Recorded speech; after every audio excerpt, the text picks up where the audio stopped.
High দর্শক, আমরা এসেছি বুলবুল আর্মি অ্যাগ্রো ওনার কৃষি ক্ষেতে। আসলে এসে আমরা বিভিন্ন দেশ বিদেশি জাতের আম গাছ দেখে অভিভূত হয়েছি।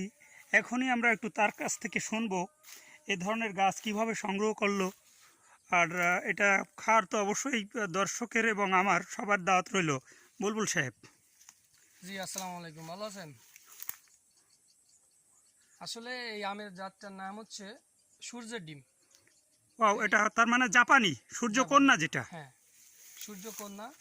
তো আপনারা দেখতে পাচ্ছেন যে আসলে আমটার ডিজাইনটা কেমন, এবং আমের কালার এখনই সিঁদুর কালার চলে আসছে কিন্তু, ঠিক আছে। এবং অত্যন্ত সুস্বাদু একটা আম, যেটার ভিতরে ছোট্ট একটা পাতলা একটা হাঁটি থাকে, বাকি সবটুকুই তার মানে এত সুমিষ্টি, ধারণার বাইরে, না খেলে বুঝবেন না আসলে। এবং দেখেন কত সুন্দর ধরছে, ঠিক আছে। হ্যাঁ, ক্যামেরা এত ভাবে আসবে কিনা বলতে পারতেছি না। অনেক অনেক সুন্দর, অনেক আম হয়েছে। এটা না শুধু আমার এই পাশে দর্শকের আছে ও, এটা তো ব্ল্যাক স্টোন। আরো আকর্ষণীয় একটা আম গাছ আমরা দেখতে পাচ্ছি। এই আম গাছটা অনেকটা রক্তিম আম। এটা হচ্ছে তো ব্ল্যাক যদি স্টোন। আপনি যদি একটু দর্শকের জন্য বলতেন এইটা কি জাতের আম এবং কোথায় পেলেন এই জাতটি। আসলে জাতটার ব্যাপার হচ্ছে, এটার নাম হচ্ছে ব্ল্যাক স্টোন। ও, জাতটার ব্ল্যাক নাম হচ্ছে স্টোন ব্ল্যাক আমটা আমি স্টোন। হয়তো এই জীবনে প্রথম দেখছি, এর আগে নাম শুনেছি। এটা হচ্ছে আমি চাকরি সুবাদে একজনের সাথে পরিচিত হই, তো উনি আমাকে এই গাছটা দেয় এবং বলছে অনেক ভালো একটা জাত, আপনি আমার কথা মতো রোপণ করেন। তো আমার 3 বছর পর 4 বছরের মাথায় আর কি গাছে ফল আসে। আসলে আমি নিজেই খুবই আনন্দিত যে এত সুন্দর একটা জাতের আম আমার এখানে বানাতে পারছি আমি। এই কারণে আল্লাহর কাছে অশেষ শুকরিয়া, আলহামদুলিল্লাহ। আপনি দর্শকের জন্য কি বলতে চান বুলবুল সাহেব? আমি আসলে দর্শকের জন্য বলতে চাই যে যাদের জায়গা আছে বা বাগানের প্রতি আমার মতো যাদের শখ আছে, তারা যেন প্রত্যেকে এই কয়েকটা জাতের আম, এই যে ব্ল্যাক স্টোন, সূর্যের ডিম, ব্যানানা ম্যাঙ্গো, হিমসাগর। হিমসাগর অনেক পুরাতন একটি আম, সুমিষ্ট। তারপরে এই যে নতুন নতুন যে জাতগুলো আছে, এগুলো প্রত্যেকে একটা করে লাগাইলে তারা বুঝতে পারবে আসলে আমরা কোথায় আছি বা কি খাচ্ছি, বা কাউকে উপহার দেওয়ার মতো একটা জিনিস আসলে। আচ্ছা, আমরা আপনার আরও গাছ আছে সে সম্পর্কে একটু জানবো। তো আমরা দেখতে পাচ্ছি এখানে আরও একটি নতুন জাতের আম গাছ। এটা হচ্ছে অসংখ্য আম হয়েছে, খুব ভালো লাগছে। তো একটু বলেন এই গাছটা এবং আম সম্পর্কে। এটা হচ্ছে আসলে ব্যানানা ম্যাঙ্গো। এটাও নতুন একটা আম আমাদের দেশে, ঠিক আছে। হ্যাঁ হ্যাঁ, এই আমটাও দেখতে পাচ্ছেন, এর প্রত্যেকটা ডগায় ডগায় কিন্তু আম ধরছে আসলে। হ্যাঁ, আমের, অসংখ্য আম, হ্যাঁ। হ্যাঁ, এবং খুবই সুস্বাদু আমটা। এরকম নতুন নতুন জাতের আম আপনারা লাগাবেন বাগান বাড়িতে। যেমন আপনি নিজেও আসলে তৃপ্তি পাবেন যে আমি এত সুন্দর একটা গাছ করছি বা এরকম ফল আসছে। তো খাওয়ার থেকে বেশি হচ্ছে মজা দেয় আসলে যখন আমার কাছে ফল আসবে বা কেউ আপনার মতো এরকম যারা আসবে, দেখার পরে এটাই সবচেয়ে আসলে ভালো লাগার। অবাক হয়েছি আমি যে একজন সৈনিক তিনি তার কর্মে যোগদান করেও দেখেন কি সুন্দর একটা কৃষি বাগান গড়ে তুলেছে। বাংলার মাটি ও মানুষের হৃদয়ে তিনি যেন মিশে আছেন। ও এখানে দেখছে একটা কোদবেল গাছ, সেটাও অনেক জাঁকজমকপূর্ণ হয়ে উঠেছে, বেশ চাকচিক চোখ কচি কিশলয়ে ভরে উঠেছে। সামনে দেখতে পাচ্ছি সফেদা গাছ, এটা সম্ভবত এই সিজনে হয় না, তবে দেখতে পাচ্ছেন দর্শক ফুল এসে গেছে। ও, এখানে অসংখ্য সফেদাও আছে। এই যে দর্শক, ওয়াও, এই গাছটা দেখে হাজারি সফেদা গাছ, এটা তো দেখে দর্শক এখনই মনে হয় আপনারা বেড়াতে চলে আসবেন এখানে।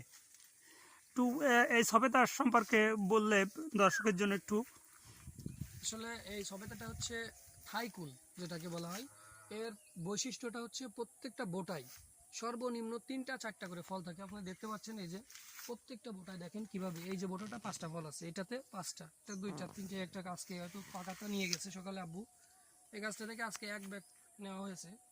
এই যে দেখেন প্রত্যেকটা ডাল তার মানে কিভাবে। এইটুকু চিকুন একটা গাছ, এই গাছ থেকে এখনই তো 20 থেকে 30 কেজি আছে ফল, যেরকম মনে হচ্ছে। দর্শক, গাছটি দেখার দাওয়াত রইল। এখানে সশরীরে না আসলে বোঝা যাবে না যে একটা থাই কুল সবেদা গাছে কি পরিমাণ সবেদা হতে পারে।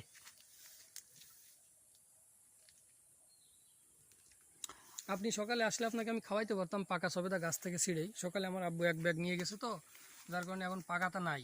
আচ্ছা সকালে আচ্ছা আসলে 1 ব্যাগ ভিতরে ছিল, অনেকেই ছিল পাকা সবেদা। আচ্ছা আচ্ছা, মানে গাছে না পাকলে ওই ফলটা আব্বু নেয় না আসলে। হ্যাঁ হ্যাঁ। আমরা সামনে দেখতে পাচ্ছি আরও একটা গাছ খুব সুন্দর, অসংখ্য ফুল এবং ফল ধরবে ধরবে ভাব। জনাব বুলবুল সাহেব, আপনি যদি একটু বলতেন এই গাছটা সম্পর্কে। এটা হচ্ছে থাই জামরুল, সবুজ, এটার কালারটা আসবে সবুজ। আমার এই গাছটাতে গত বছর, গাছটা হচ্ছে এত ছোট তবুও 2 মনের উপরে জামরুল হয়েছিল গত বছর। আচ্ছা এই আচ্ছা। জামরুলগুলা এই যে কিছুদিন পরে ধান কাটবে লোকজন, তো তারা যখন ধান কাটার পরে একটু ক্লান্ত হয় রোদের বেলায়, হ্যাঁ হ্যাঁ। তখন তারা পানির তৃষ্ণা নিবারণের জন্য আসলে আমার এই গাছটা তাদের জন্য খুবই উপকারী। তারা আসে, ফল পাড়ে, খায়, অনেকে নিয়ে যায়।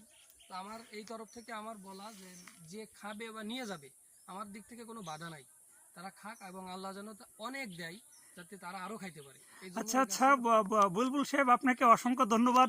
এই গাছটির ফল আপনি দর্শকের জন্য উন্মুক্ত করে দিলেন। জি জি জি। যার যখন মনে হবে যে আমি একটু বুলবুল সাহেবের জামরুল খেব, সে যেন এসে খেয়ে যায়। তার পরিবার এবং পরিবারের সদস্য কেউ আপনাদের বাধা দেবে না। এছাড়াও দেখতেছি বুলবুল সাহেবের কৃষি, এখানে আমাদের যে মাছে ভাতে বাঙালি সেই ভাত অর্থাৎ ধান অনেক সুন্দর হয়েছে।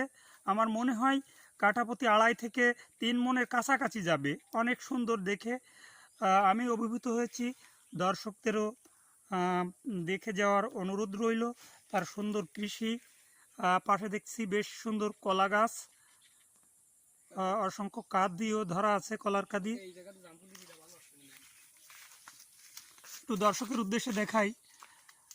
দর্শক দেখেন জামরুল কি পরিমাণ ফুল ধরেছে, এগুলো জামরুল, জামরুলের কুশি। হয়তো আর 1 সপ্তাহ পরে আপনারা গোল দেখতে পারবেন জামরুল, 1 মাস পরে হয়তো বা খেতে পারবেন। এছাড়া রয়েছে আমড়া গাছ, আরও দেশি বিদেশি বিভিন্ন রকম আম। এই একটা সম্ভবত রূপালি আম, রূপালি।